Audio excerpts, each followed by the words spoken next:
Good evening. How are we doing?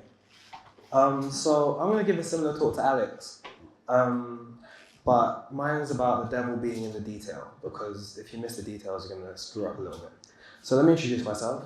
My name is Akil. I am head of research at Comuzi, and today, I've been spending the last 3 or 4 months really researching artificial intelligence and how we interact with it and how we think about it, how we work with it.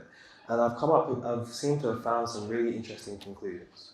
So, this is who I work for, this is Comuzi. It says what it says there, but we have a passion for emerging tech. And our passion for emerging technology started with our work in AI. We were doing stuff like, we're looking at AI and ethics and AI and racial bias and how these things impact people's lives. And then we said, hold on, wait, we're doing all this research. But it doesn't make sense if we don't start implementing this stuff into product. And how do we do that? And so that's how we came up with our process. So today I'm going to take you through a project that we did. This was a 2-week sprint, so it was agile enough, it was fast, but it hurt as well. And we did a project with IF. Now, IF is a technology studio specialized in ethics and AI, and I've credited them in the footer, so that's why they're on every slide, because it's a project we did with them. I thought it was mean to just cut them out.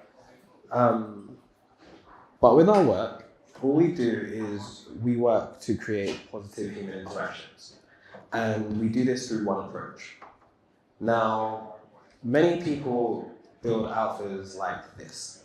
They get an idea, then they start prototyping, and they don't really have an understanding of the types of thoughts that came beforehand to actually get them to the idea of, oh, I actually have an idea. They don't have an understanding of the steps before they made that. At Comuzi, we kind of went our steps down.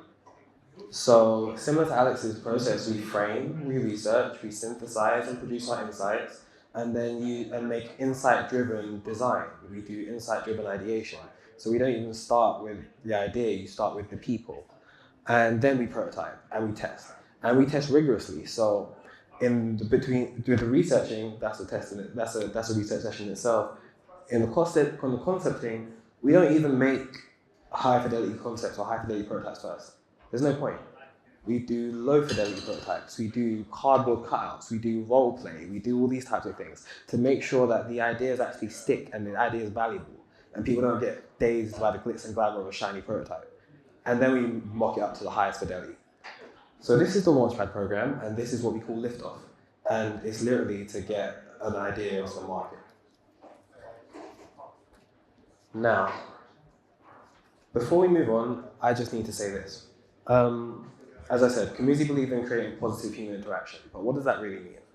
For me, it means we create human experiences, no longer user experiences, because when we work with emerging technology, it impacts your life so much. Emerging technology, especially with AI and the way they're using automated decisions, it can impact your life in finance, getting a mortgage. It can impact your life in sentencing. There was a whole ProPublica study with people being recommended sentences which were just wrong. It's impacting your life everywhere. And so if we're building these technologies, we kind of have to start thinking not just of the user of this one thing, but of their whole life, and so their human experience. That's why I believe the research is so important. Now, I am a researcher. I'm not a user designer, I'm a user researcher. Well, I'm a human researcher now. Just call me a sociologist, it's fine. But the point is, my tangibles aren't screens. Doing user research, my tangibles aren't screens. My tangibles are creating a sensibility for the whole team, similar to what Alex was saying, for the whole team to adopt. And so they can start using these thinkings and these insights and these learnings to inform their design decisions. That creates a product that connects deeper with people than sitting someone in a room by themselves and saying, hey, I want to do this, create some screens that I think that'll work. Now, when we were working with IF, we were posed this question: how can we expose the seams of a mental health chatbot to make its actions explainable? Now, we focus this on young people, firstly. Young people are still making mental models of the world, and they're still navigating and trying to understand what's going on. So we thought there'd be a great audience to work with.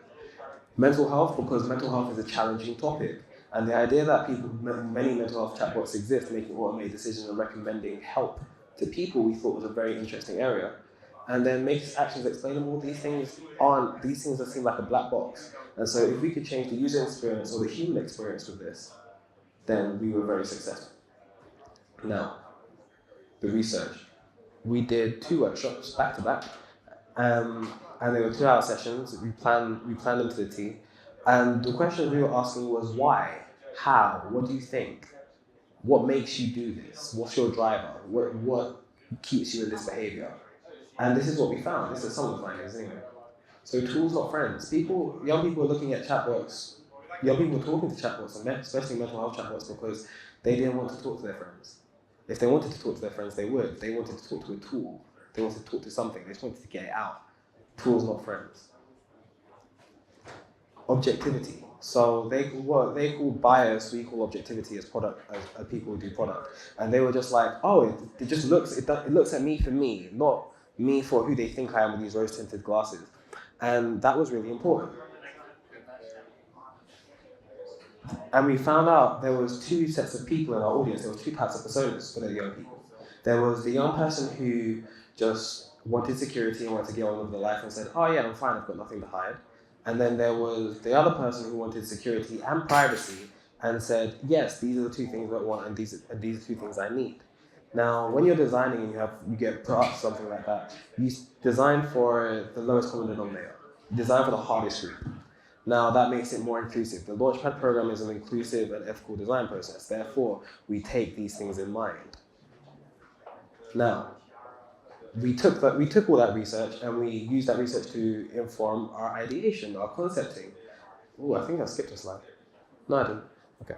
Yeah, we took all that research and put that into our ideation, into our concepting. We had 23 insights and about 6 key themes. And so when we're now ideating, we can ideate within the boundaries to know that this is what the users want. It's different from ideating with a spike and you saying, oh, that's just how to solve this problem. It's just more informed.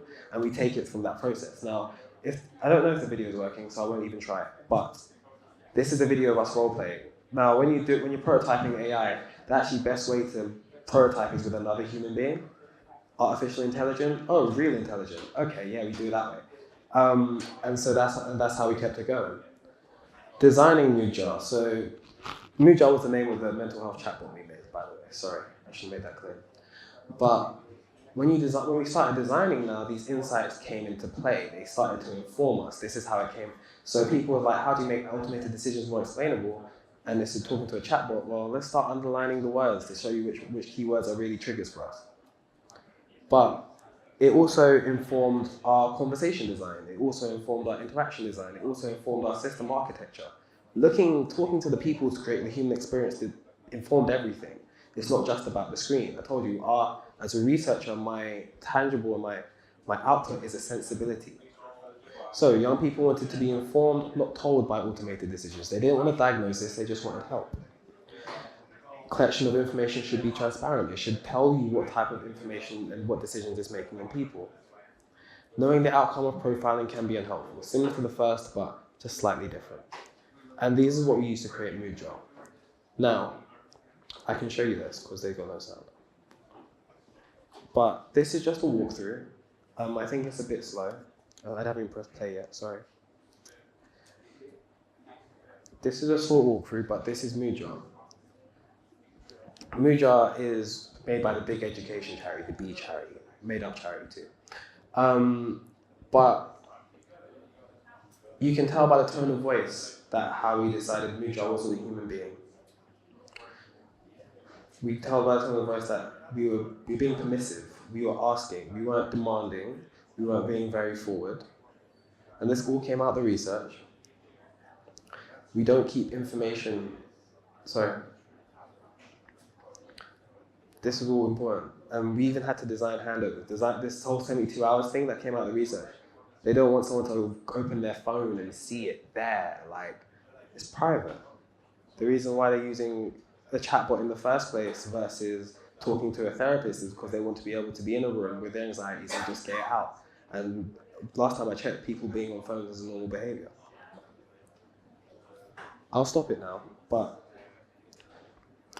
this was a lot of the work that we did.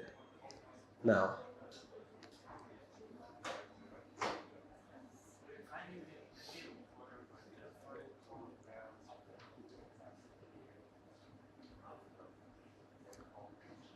if you ask if we were successful, the answer is yes. We took these insights and then we tested again. We test, because there's no point putting it live if it doesn't work. And the whole idea of doing pilots and prototypes is to generally test the value proposition. And it works. This is a quote from the young man who's in one of our user tests. It's clearly scanning for keywords. It understands my mood. It understands my mood correctly. I'm going to say yes. Like, he understood that how the chatbot was working. That was our goal, how to make the decisions of the mental health chatbot more explainable. Yeah, he understood how it was working. We did our job, but the way we did our job was going through the Launchpad program. It was literally, it was framing the question, understanding what we really wanted to do, understanding what we really wanted to achieve. Setting up a research session so that we could really challenge our assumptions, synthesizing our research, saying, not guessing what's there or not putting words in people's mouth, or just observing what's actually there and saying, okay, people are people. This is not what it should be, it's what it is. And once you accept that, you can move forward into the ideation and into the prototyping. Now, you will build better products when you design for agency and show care. It used to be my opinion. Now I believe it's fact. Because every time I've seen companies or seen people take real time to understand their users, no matter what way they got to their ideation and their prototyping, but when they spent real time to understand their users and their users' needs, they were successful. So, thank you very much. That was my talk on user experience and human experience. And that was it. Love it.